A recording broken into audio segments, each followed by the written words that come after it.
Саламатсыңарбы, мени сүйүктүү окурмандарым. Мен Эгизбаева Үмүт Курмановна окуу эстафетасын кабыл алдым.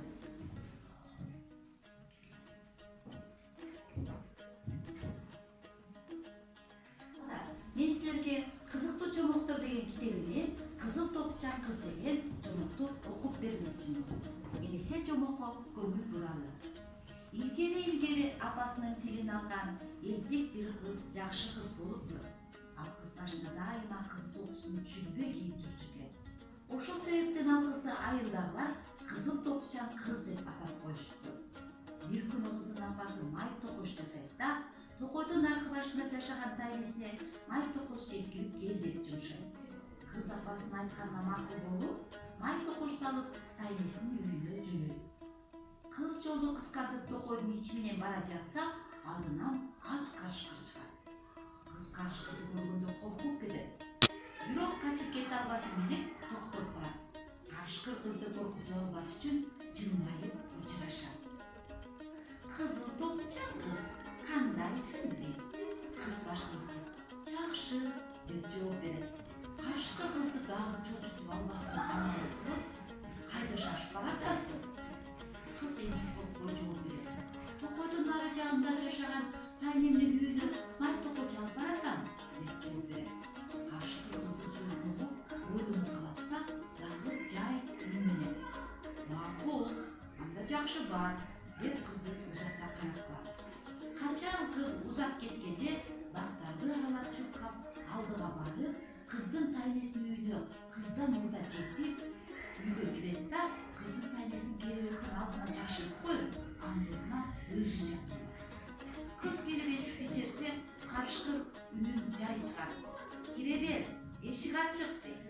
Кыз кирип келип керебетте жаткан карышкырды көрүп, чочуп кетип кыйкырып жиберет. Ошол кезде үйдүн жанында өтүп бара жаткан эки мергенчи кыздын үнүн угуп үйгө кирип келишет да карышкырды мылтык менен атып жарадар кылышат. Анан жарадар болгон карышкырды 4 шыйраган жип менен таңып көтөрүп кетишет. Кыз менен тайнеси ач карышкырдан кутулгандарына сүйүнүп, чай коюп, май токоч менен чай ичишкен соң, ал үйдөн көчүп айылга кетишкен экен. Ал эми жарадар болгон карышкырды эки мергенчи зоопаркка өткөзүп беришет. Эки мергенчи карышкырды тирүү кармаган үчүн жана кыз менен тайнесин карышкырдан куткарып калышканы үчүн сыйланышат.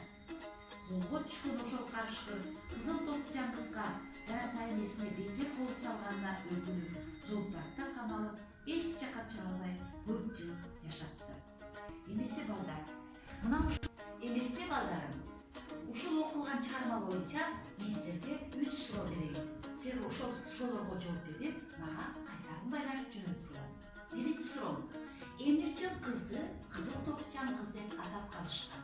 Экинчи суроом: мергенчилер карышкырга болгон мамилеси туурабы? Үчүнчү: карышкырды эмне үчүн зоопаркка алып келишти?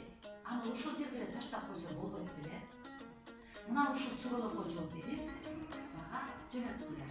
Эми ушул китепти жана окуу эстафетасынын курчунун кийинки окурманга узатамын. Жалал Абад областына караштуу Кара Көл шаарынын Токтогул атындагы номер 1 мектеп гимназиясынын 4-Д классынын окуучусу Айылчиева Сезим биринчи суроого жооп берем. Анткени ал кыз башынан кызыл топусун эч качан түшүрбөй кийчү экен. Ошондуктан айылдагылардын бардыгы аны кызыл топучан деп атап коюшкан. Мен Сайпичинова Сезим экинчи суроого жооп берем. Мергенчилер карышкырды өлтүрбөстөн зоопаркка алып барып туура кылышты. Мен Акималиев Бактынгул 3-чү суроого жооп берем. Мергенчилер карышкырды зоопаркка алып кетпесе, айылга барып башкаларга зыяны тийиши мүмкүн.